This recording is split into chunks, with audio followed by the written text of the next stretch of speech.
Shadow Labyrinth is finally here, and I've been really excited for this one. Now the good news, Bandai Namco's actually doing it right. You get a free Switch 2 upgrade with the Switch 1 version, physical or digital. No repurchase, no split versions, no cartridge confusion, just one copy that works. Now they said if you are a physical collector, make sure you grab that Switch 1 version. That is the full release. On Switch 2, it's just going to be a game key cartridge. Today though, I wanted to compare the two, how they look, how they perform, whether load times are, any better. The bad news with all of this, I'm not actually convinced the new hardware is solving one of the biggest problems we've had with Switch games now for years. At least not yet anyway. Kind of feels like dev teams almost need a little more time to learn the architecture. Now if this video helps you out today, do me a favor, subscribe. It goes a long way for a channel like mine.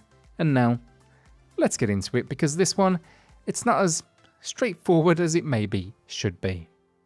So for those that may not know very quickly, Shadow Labyrinth is Bandai Namco's boldest take on Pac-Man yet, a full-blown Metroidvania where you control number 8, a silent swordsman guided by a floating AI called Puck. It's dark, it's weird, and it turns classic arcade ideas into sci-fi exploration, rail riding, mech battles, and ability-gated progression. So think Pac-Man here, but through the lens of a grim action platformer with a massive maze to uncover. Now this today though isn't a review. I'm still working through the game, and you'll see my full thoughts on the channel very soon. Today's focus is strictly technical. So first of all, visuals, and let's be honest here, the resolution bump alone is night and day. On Switch 1 you're looking at a 720p base upscaled when docked to 1080, and it shows. There is a softness across the board. HUD elements are more than a little fuzzy, character outlines lose definition, and backgrounds blur into shapes. You can still see the intent, but it lacks precision. It's that hazy, slightly artifact look we've kind of come to expect now from, Switch 1 builds. But on Switch 2, it's sharp. There's a very real clarity boost thanks to the native 4K resolution, with assets rendered more cleanly, the smoother outlines, and background layers just hold up under scrutiny. You're not getting new textures though, or a dramatic overhaul, but what's here looks significantly more polished, almost like someone wiped a layer of Vaseline off the lens. Edges are just tighter, shapes are more defined, even the lighting reads more evenly from layer to layer with fewer harsh contrast jumps.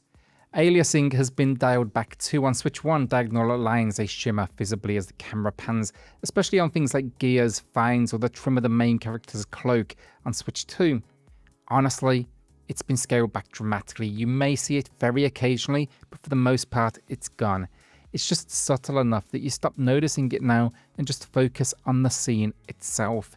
The difference in motion is just immediately obvious. Lighting then also benefits from the extra headroom. Subtle gradations of color like mist layers, ambient glows, or shadow fall off blend they just far more naturally.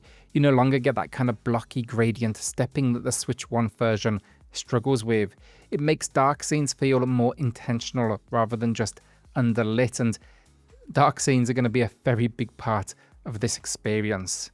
So overall, when I think about it visually, is it a dramatic next-gen showcase? And no, in fact, I'm not actually entirely sure I'm in love with the visual style itself. It's a little clean for my taste, but the upgrade here is undeniable. So yeah, if you're playing on a big screen, you're going to notice that difference straight away if you were to compare the builds, and honestly, the Switch 2 build will look really impressive. Load times are also dramatically improved on Switch 2. Now booting into the game takes just 5 seconds to reach the title screen. It's fast. On Switch 1, it's a full of 38 seconds. Honestly, the first time I tested it, I thought the game had actually crashed on me. It just kind of hangs there. There's a loading bar in the lower right, but mostly a black screen, and yeah, that's kind of the only feedback you're receiving. Sometimes those things can just endlessly loop.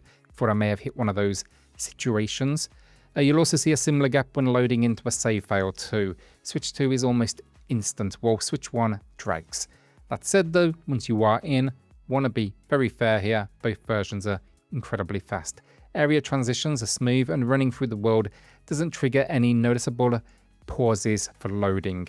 It's really just that initial entry point where the older hardware shows its age. Now though, we get to the frame rate portion of this video, and this is where I was genuinely surprised. After spending a couple of hours with each build of the game, I can honestly say the Switch 1 build is dramatically more stable than the Switch 2 version. I saw a few posts and reviews actually on Twitter saying it runs at mostly 60 FPS on Switch 2, and I don't know what version they were playing because it's not the one I am. Because yeah, while it can hit 60, I've experienced long stretches dipping into the low 50s, mid 50s, even the 40s on occasion. And yeah, it's constantly fluctuating for the most part, so it's very noticeable. The whole thing just takes on this jittery, uneven feel that really kind of undercuts the experience at times. The severity of these drops seem to depend on really two things: how large the area is and how many enemies are on screen at once. Plus every single room transition as well on Switch 2 comes with a brief kind of persistent hitch. It's reminiscent of actually what we saw in the original Hades port on Switch 1, just an ever-present little stutter as you shift between spaces. Weirdly though, and I really didn't expect this, the Switch 1 version holds up better. We get the new hardware and they can finally make a game that is stable, it seems. But yeah, from the opening couple of hours, it is mostly locked or very close to 60. I've seen the occasional drop to 58 or 56, but it's consistent enough that it feels smooth in practice. So yeah, different to that Switch 2 version. That stuttery effect here is gone, it just feels like it runs better. It was so different in fact that I installed the Switch 1 version on my Switch 2 all the way from the beginning again. I was hoping to revert the upgrade somehow, only to find I couldn't work out how to, because it seems once you redeem that Switch 2 version via the upgrade, it adds a keycard, it lives in this kind of confusing hybrid state in your library, and there's no clear way now to separate it.